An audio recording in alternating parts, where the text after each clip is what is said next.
नमस्कार, मैं हूं संजीव श्रीवास्तव। आप देख रहे हैं 4 PM न्यूज नेटवर्क। प्रधानमंत्री नरेंद्र मोदी और केंद्रीय गृह मंत्री अमित शाह की भारतीय जनता पार्टी पटरी से उतरी हुई है।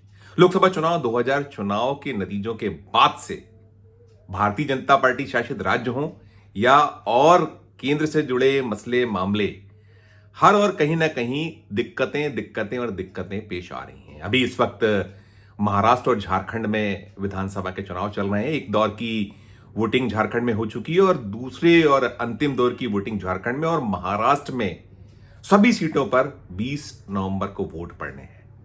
इधर जो पर्ची वाले मुख्यमंत्री हैं, अमित शाह और मोदी की पसंद वाले चीफ मिनिस्टर्स, उन चीफ मिनिस्टर्स या जो बीजेपी शासित राज्य हैं, वहां से निरंतर कुछ ऐसी खबरें निकल रही हैं जिससे आला कमान का ब्लड प्रेशर निश्चित तौर पर बढ़ता नजर आ रहा है। और जो पर्ची वाले मुख्यमंत्रियों के सूबे हैं, बड़ी लंबी फहरिस्त है, लेकिन अभी हाल में जब 3 राज्यों में मध्य प्रदेश, छत्तीसगढ़ और राजस्थान, कुल 5 राज्यों के चुनाव के बाद जब भारतीय जनता पार्टी जीती तो वहां वही पर्ची वाले मुख्यमंत्री दिए गए थे, तो वहीं से खबरें ज्यादा निकल रही हैं।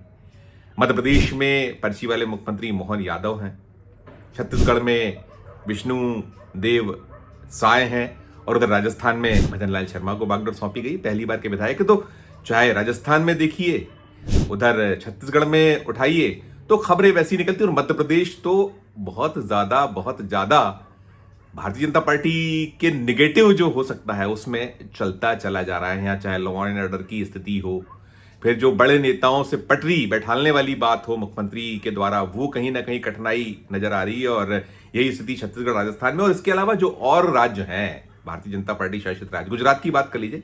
गुजरात में भूपेंद्र पटेल से नहीं संभल पा रही स्थिति। वहां ड्रग से जुड़े मामले सामने आ रहे हैं, शराब से जुड़े मामले सामने आ रहे हैं, लॉ एंड ऑर्डर की हालत खराब है, पुलिस वाले मर्डर कर दे रहे हैं।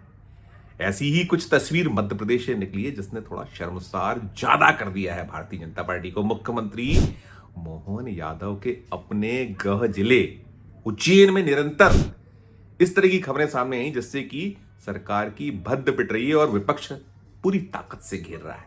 लॉ एंड ऑर्डर की बात हो तो वहां बहुत सारे घटनाक्रम हुए हैं जिसके बाद निरंतर घेरा गया है सरकार को, भारतीय जनता पार्टी को, और आला कमान को बार बार निशाने पर लिया गया कि ये हैं आपके पर्ची वाले मुख्यमंत्री। जो मध्य प्रदेश कांग्रेस कमेटी है वो तो निरंतर मोहन यादव के साथ साथ नरेंद्र मोदी और अमित शाह पर निशाने साधती है। जो भारतीय जनता पार्टी के राष्ट्रीय अध्यक्ष हैं उन्हें निशाने पर लेती है। अभी जो ताजा घटनाक्रम है, उन घटनाक्रमों में एक ऐसा मामला भ्रष्टाचार का सामने आया है जिसने निश्चित तौर पर जो दावे हैं प्रधानमंत्री नरेंद्र मोदी के, ना खाऊंगा ना खाने दूंगा, और ऐसे ही जो भ्रष्टाचार को लेकर बार बार वो बात करते हैं कि किसी को बख्शा नहीं जाएगा, यहाँ मध्य प्रदेश के मुख्यमंत्री मोहन यादव कहते हैं। उसके पहले जब मध्य प्रदेश के मुख्यमंत्री शिवराज सिंह चौहान हुए तो वो भी यही राग अलाप थे। लेकिन भ्रष्टाचार किस हद तक है, इसकी एक बानगी सामने आई उज्जैन से।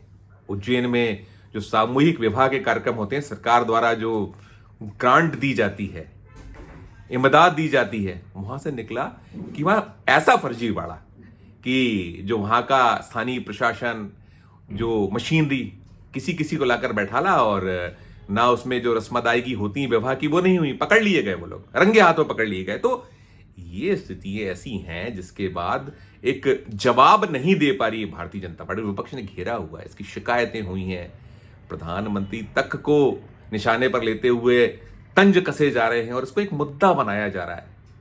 और अभी जैसा है कि जो मोहन यादव हैं, मोहन यादव के पास उत्तर प्रदेश, बिहार, वहाँ जो पार्टी है उसे खड़ा करने, जो उनका जो यादव वाला जो एक पक्ष है, ओबीसी वर्ग से वे आते हैं, तो वहाँ भेजा जा रहा है। महाराष्ट्र में वो चुनाव के प्रचार के लिए बार बार जा रहे हैं, झारखंड में वे गए हैं, और झारखंड की तो कमानी मध्य प्रदेश के पूर्व मुख्यमंत्री और मोदी सरकार में जो मंत्री हैं, इनके पास कृषि महकमे और जो ग्रामीण विकास विभाग है उसका दायित्व है, वो शिवराज सिंह चौहान प्रभारी हैं झारखंड के। लेकिन उनके अपने राज्य में क्या स्थिति है वो बड़ी विचित्र सी बनी हुई है। और उन हालातों में, जैसा मैं कहता हूं बार बार, कि जो आपको कमांड करना चाहिए, आप दूसरे राज्यों में जाकर पार्टी की एक नैया को पार लगाने की कोशिश कर रहे हैं, लेकिन अपने खुद के राज्य में क्या हालात हैं, क्या स्थिति है, ये कहीं ना कहीं पार्टी के लिए सिरदर्द बनता चला जा रहा है। इसको लेकर सवाल खड़े हो रहे हैं, बवाल भी मचा हुआ है और अभी आपने देखा होगा दर्शकों, राजस्थान में क्या स्थिति है। राजस्थान में तो जबरदस्त बवाल कटा है, टोंक में जो जिस तरीके से सब कुछ हुआ, और वहां भी यही है कि कैसे जो मुख्यमंत्री हैं, पहली बार के विधायक भजनलाल शर्मा, नहीं उनसे संभल पा रहा है। भूपेंद्र पटेल को लेकर जब कहते हैं, भूपेंद्र पटेल के यहाँ यही है। मैंने जैसा बताया कि अभी 2 दिन पहले वहां हुआ है कि एक मामूली जो यातायात की स्थिति होती है, वहां कोई एक तेज वाहन भगाते जब किसी एक वाहन चालक से कहा गया तो वो उतरा और उसने सीधे सीधे वो जो युवक ने आपत्ति की थी उसका मर्डर कर दिया गया। इस्लामाबाद में वो पुलिस वाला निकला। मतलब कुल मिलाकर जो एक मोदी शाह की कोशिश थी कि नए जो चेहरे हैं या जो नया ब्लड है उससे कुछ काम, लेकिन ये संभल नहीं पा रहा है। मध्य प्रदेश में तो इस कदर जो पार्टी के भीतर जो एक आपस में द्वंद्व चल रहा है, वो बेइंतहा पार्टी के लिए घातक और हानिकारक माना जा रहा है, लेकिन वो संभल नहीं पा रहे हैं। मध्य प्रदेश में भी जो अध्यक्ष हैं बीजेपी के, उनका टेन्योर पूरा हो चुका है और दूसरे उस कार्यकाल में चल रहे थे, वो भी अब खत्म हो गया। उस चुनाव को लेकर तैयारियां चल रही हैं।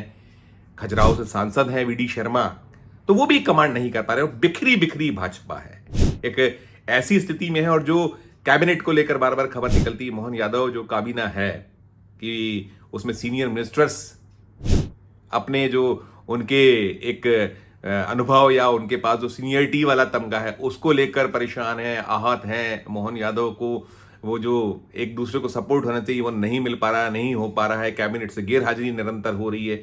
तमाम हालात, तमाम स्थिति, और इन सब के बीच ये जो भ्रष्टाचार का मसला या जो इस तरीके की खबरें आती हैं कि निरंतर कहीं जमीन के घोटाले सामने, और ये जो प्रशासन है या जो नौकरशाही है बेकाबू है, हाथ नहीं आ रही है। और ये जो उज्जैन के उदाहरण हैं, आप ध्यान करिए कि वो एक दिन दहाड़े 20 सड़क पर रेप जैसी घटना हो जाती है और उसका वीडियो वायरल हो जाता है और कुछ निकलता बहुत खास नहीं है। वो घटनाक्रम बार बार हो रहे हैं और ये बड़ा विचित्र सी या बहुत ही चौंकाने वाली स्थिति है कि मुख्यमंत्री के अपने गृह जिले में यदि विवाह जो हो रहे हैं जिसमें कि ग्रांट दी जाती है, वहां ऐसे फर्जीवाड़े हो जाएं कि विवाहितों को बैठाल दिया जाए या जो एक टोटल फर्जीवाड़ा कर दिया जाए, जिनकी शादी सिर्फ पैसे और उसके लिए बाद में वो पूरी पोल खुल जाए, तो निश्चित तौर पर ये शर्मसार कर देने वाले घटनाक्रम और शर्मसार कर देने वाले एक निरंतर जो बार बार ये जो इस तरीके की स्थितियां सामने आ रही, ये दर्शा या बता रही हैं कि जो मोदी शाह हैं, जिनका कि 2024 के पहले तक एक दहशत होती थी, बिना उनके पत्ता ना हिलना या उनकी एक दहशत होना, बहुत बार सोचना, वो सब समाप्त प्राय है। और जो मोदी ब्रांड है वो सबको पता है देश को कि क्या स्थिति है उसकी, कैसे वो संघर्ष कर रहा है, कैसे मोदी ब्रांड से आगे निकलने की कोशिश में एक जंग द्वंद मची हुई है। कभी नितिन गडकरी की ओर से प्रयास होते हैं, कभी वो जो उत्तर प्रदेश के चीफ मिनिस्टर हैं योगी आदित्यनाथ वो कोशिश करते हैं, और एक पूरे का पूरे जो सीन है बंटाधार की स्थिति की ओर ले जा रहा है। पार्टी कोई निकलता, लेकिन इन सब के बीच यदि कोई प्रसन्न है, खुश है, तो वो कांग्रेस है। और कांग्रेस निशाना तो साध रही है, लेकिन उसे जो एक पूरी ताकत या पूरी शिद्दत से जिस तरीके से एक्सपोज करना चाहिए, उसमें कहीं कोताही अभी भी नजर आ रही है।